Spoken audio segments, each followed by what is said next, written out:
Hello, everybody. Welcome back to the Stacey West Preview Show. I am your host, Jade Tong, as always, back for another Sky Bet League One away day as the Imps make the long trip up north to play Bolton Wanderers. A shorter video this week, given the fact that our last game, the Bristol Rovers game, was such a long time ago. So let's crack on with it, shall we? I spoke to Ian, a Bolton Wanderers supporter living out in Russia, about the Trotters and their start to the season so far.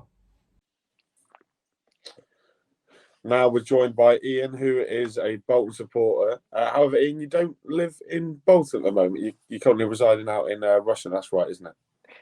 That's right. I've been here for 14 years, but Bolton, born and bred, lived there all my life until end of 2007, and then lived overseas since. But still get back to the games when I can, and follow them every match really on the iFollow service. So still see plenty of us.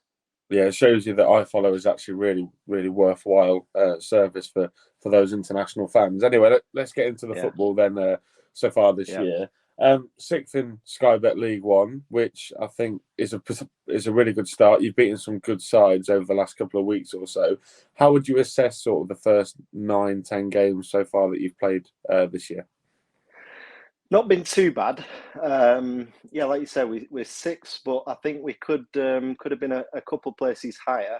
We've actually already played the top two, which is good to get those two out of the way straight away. So we played Ipswich on the first day of the season. We were a little bit lucky there, to be fair. We were probably lucky to take a point against Ipswich. But we lost at Plymouth. That was a few weeks ago, 2-0. And that was one of our only two defeats this season. And actually, to be honest, against Plymouth, we were pretty unlucky. Ian Evatt said after the match that we should have got something out of that game. And he's usually obviously biased, but we definitely should. The other game that we've lost was Sheffield Wednesday at home, and there was no complaints there. They were the better team. And then we've had a couple of draws where that was disappointing. So we drew with Port Vale away, but we had Ricardo Santos sent off after about 30 minutes for a ridiculous 2 yellows. And I'd like to have thought if he'd have stayed on and we would have kept 11 men on the pitch, we would have won that one. So that's what I'm thinking. We should have probably been at least 2 or 3 points higher up the table. But yeah, not a bad start, not too bad at all. I think, given the way that the top four, so to call them, the Ipswich, the Plymouth, the Pompey, and the Wednesday, I think that almost looks set in stone for the top four. And I think it's any two of sort of 10 teams, but I would highly suggest that Bolton probably will be in and around it, given the really good back end of last year as well. Ian Evatt then. Quite a Marmite figure in terms of management.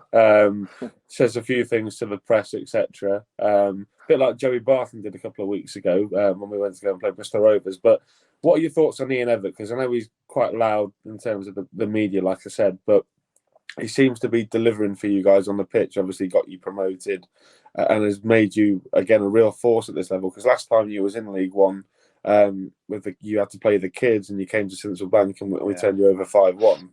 Ian Evatt has looked to change the mentality of Bolton Wanderers to being back at the top sort of level at this level, as in the top table. Yeah, I really like him, to be honest. I think he suits Bolton. He did a fantastic job in League One. We had a rocky start, and a lot of people were questioning him at the beginning. But in League Two, we absolutely blew away most of League Two after the first sort of 10 games where we had a really bad start. But you're right. He's a Marmite character, but he's very young. He's still learning his trade. I think he's late 30s, or if not, I don't even think he's turned 40 yet. Imposing character. I think the players respect him. He gives the opposition bench a lot of stick. You'll see that on Saturdays. He will for sure be walking towards your bench, giving them lots some stick, and the fourth official some stick. But I think the crowd react to that. The crowd get behind him as well. I think he's a really good manager. I think he'll go on. Hopefully with Bolton, he'll take us into the Championship, and I can see him at some point be given a job higher up the football pyramid. Yeah, what I like that Ian Evatt's done with Bolton, he assembled a squad, basically, if you look about it, nearly 12 months ago in January of last year, where he brought in the likes of Sadlier, Charles, Aaron Morley came in, Yeah. I think Trafford came in, who you've been able to sign Yeah. again, who we'll come on to later, no doubt. That consistency has really helped you kick on to a good start, hasn't it? Because the back end of last year, I thought you were probably one of the best 3 teams in the division, the way you were playing along with Ipswich and the promoted sides.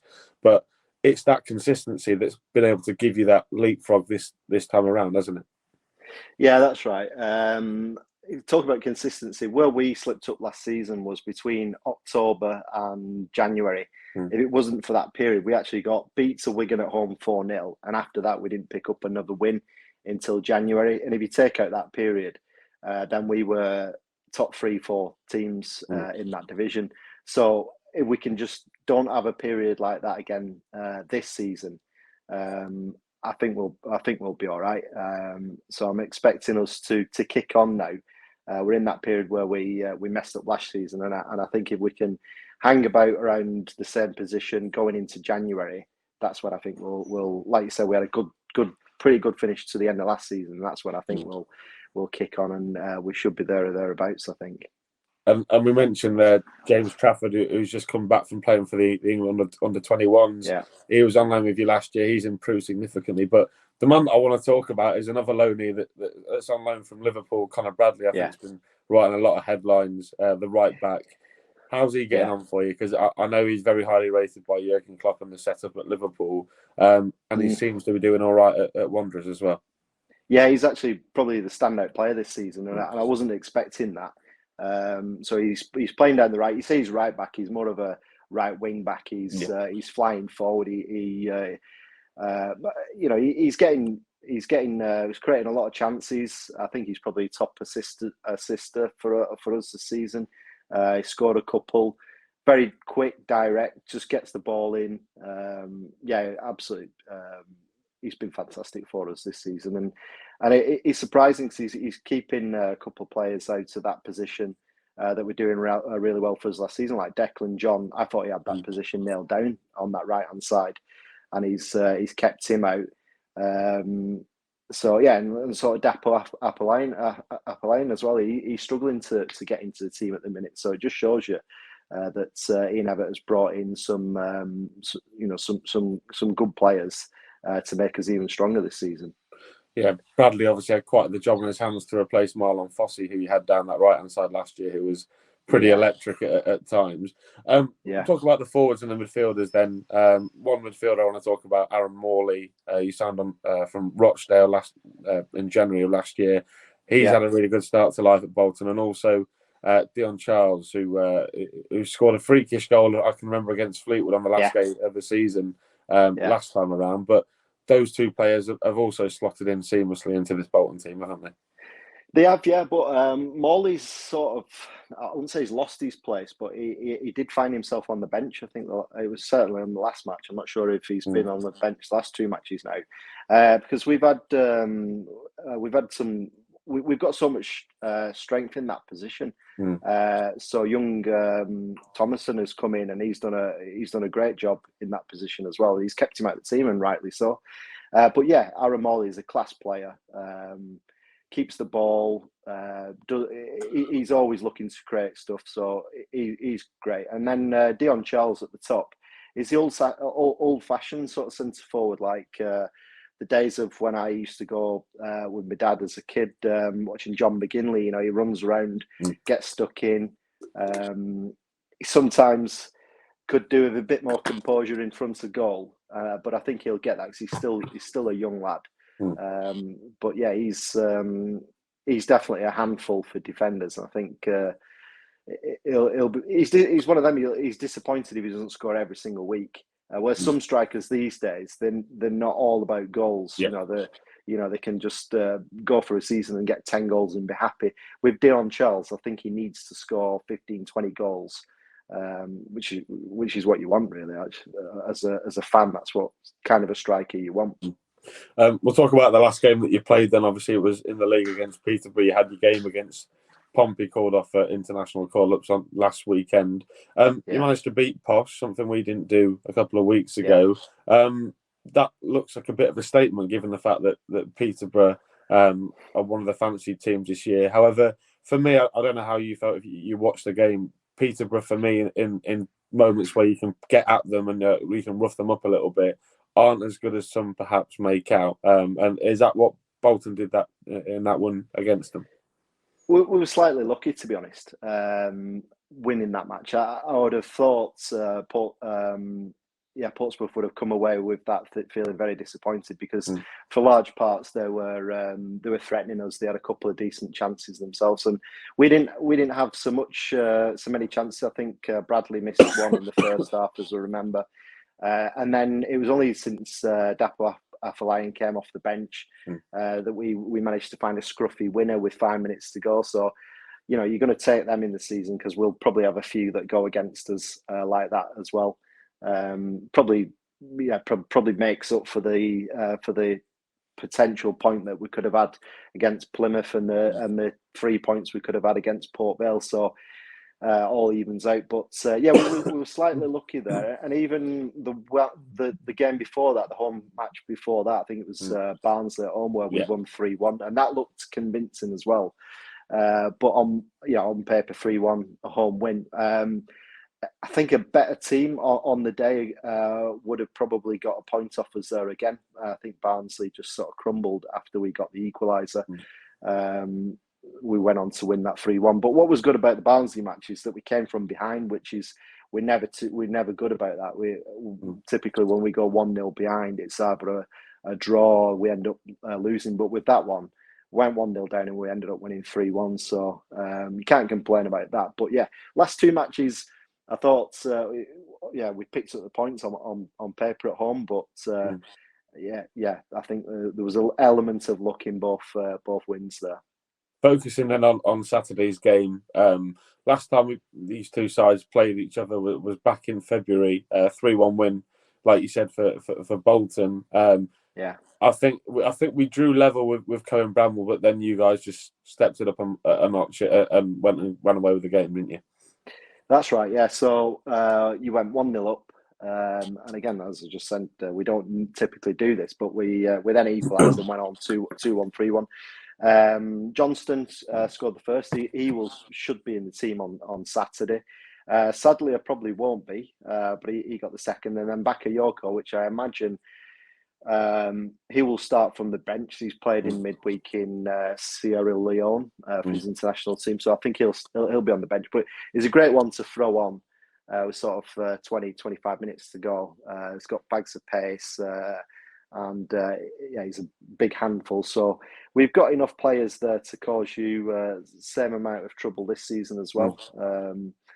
So I'm expecting a similar sort of result, if I'm honest, Jake. Well, that's fair enough. I don't think I can blame you for that. Obviously, focusing a bit on Lincoln, we're coming into this game off two back-to-back wins as well over Derby and Bristol Rovers. I'm not sure if you would have seen the result down at Bristol Rovers, scoring 6 on the road. 6-3. Yeah, 6-3. Pretty impressive with Jack Diamond. Your thoughts on Lincoln and where perhaps we might be able to go this year? Last year, League One was very much one of those leagues that was split into two, with Lincoln being in the bottom half and Bolton being in the top half. This year it looks a bit more competitive, and we're sat in 12th for the minute, but definitely one of those sides that can maybe threaten for the playoff spots, given how Saturday goes.